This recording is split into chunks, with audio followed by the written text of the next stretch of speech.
You've decided that climate change is going to kind of be the overarching, I guess, responsibility of all the departments. In actual and practical terms, what is it you want your ministers to do when it comes to climate change?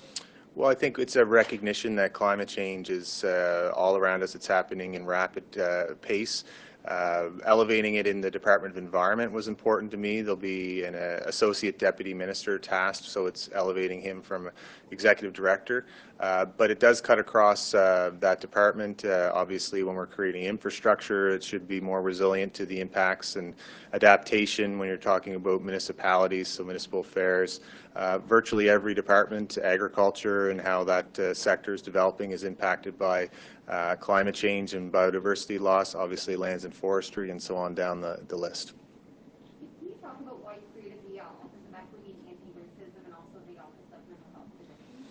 Absolutely. I think really behind the pandemic, I've said there are two crises looming, and I think that is inequality and climate change. It's a global phenomenon, but here at home we need to be doing our part to tackle those issues. So our opportunity is we're looking at an economic recovery, that we make sure that that prosperity is better shared. So I think that I think it was very important to have a specific focus in an office looking at equity and looking at anti-racism initiatives and climate change as well. Mental health has been an issue that I think deserves some more targeted attention, especially with the pandemic.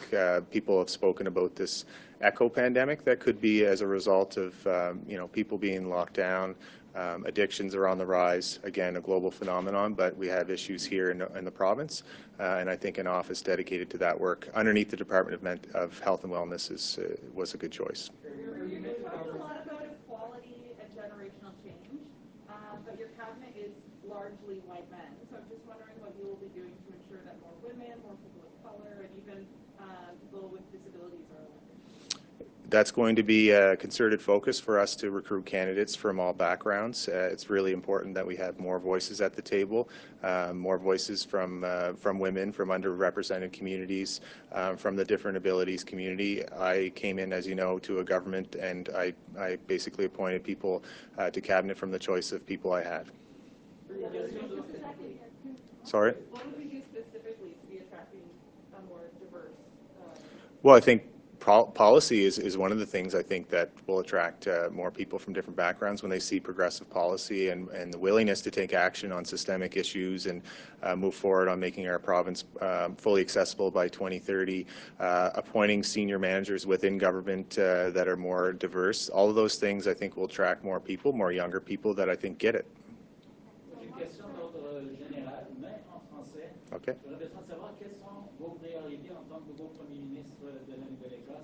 Et aussi, quelle importance vous accordez au fait français ici en Nouvelle-Écosse? Je pense que c'est important de travailler ensemble avec les communautés qui travaillent encore des priorités comme promouvoir la langue française. C'est important pour notre culture et aussi nous pouvons travailler pour protéger la langue française avec les signes qui avaient le français, la langue française.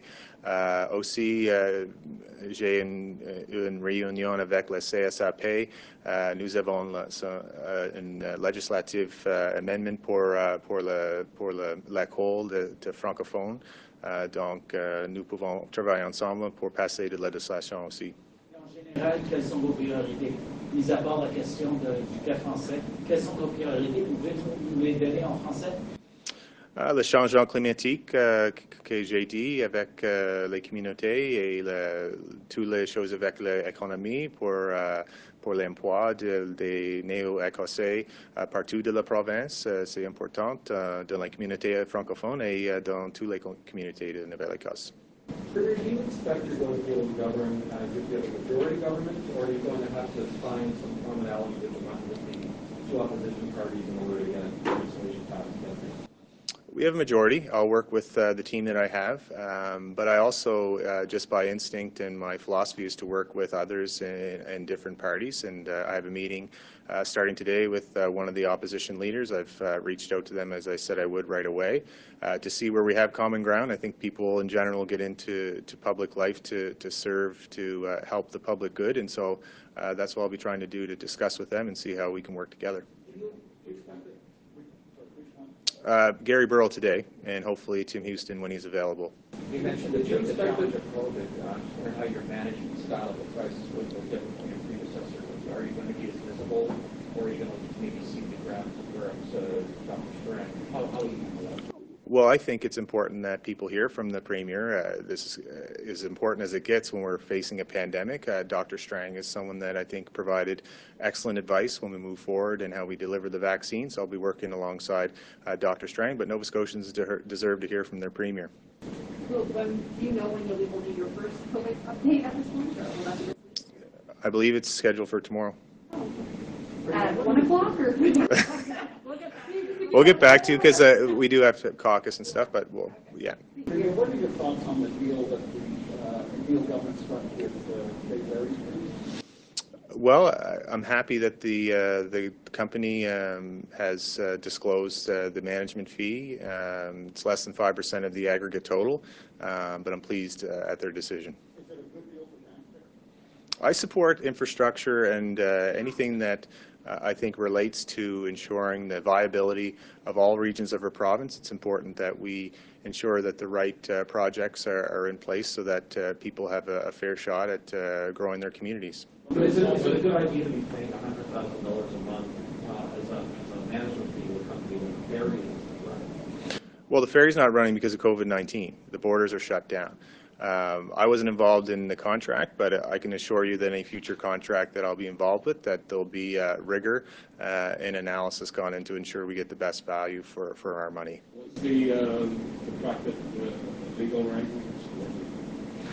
That was a choice made by the Leader of Opposition to take a private company to court. I'm pleased that they've disclosed the information. The House is supposed to sit March 9th. Is it done? Or are you moving? Yes, I've said I'm eager to get into the House, and that's the plan. From your understanding, will Mr. McNeil stay in his seat during the House meeting? My understanding is he's going to continue to serve as the MLA for Annapolis, yes. Okay, we're going to have one more question, and then we've got the other guys coming through. I just want to do a personal note. It's one thing to run for the leadership. Today you actually swore the oath and you are the Premier of the province, relatively young for the job. How does it feel? Are you kind of overawed by it, or?